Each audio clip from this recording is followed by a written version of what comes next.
A new cryptocurrency mining Trojan is targeting Linux systems with weak SSH passwords.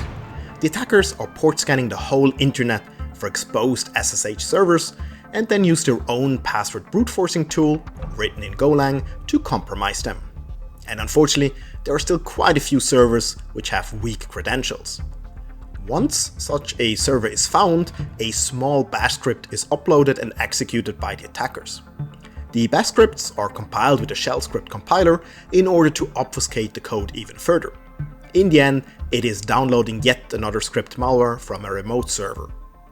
This script then collects information about the compromised system and reports it back to the attacker through a Discord chat channel. This allows for a quite stealthy and decentralized communication without the need for a command and control server by the attacker. If the target is interesting, then it will download in an XMRig Monero miner and execute it. The same group has also been seen in the past using IRC bots or distributed denial of service attacks, depending on their current interest, I guess.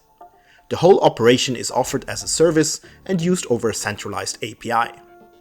Acronis Cyber Protect provides behavior-based detection which blocks unwanted cryptocurrency miners. Threats like this script bot are detected statically before they even execute, regardless of if it is on a Windows, Mac or Linux operating systems. We protect all of them.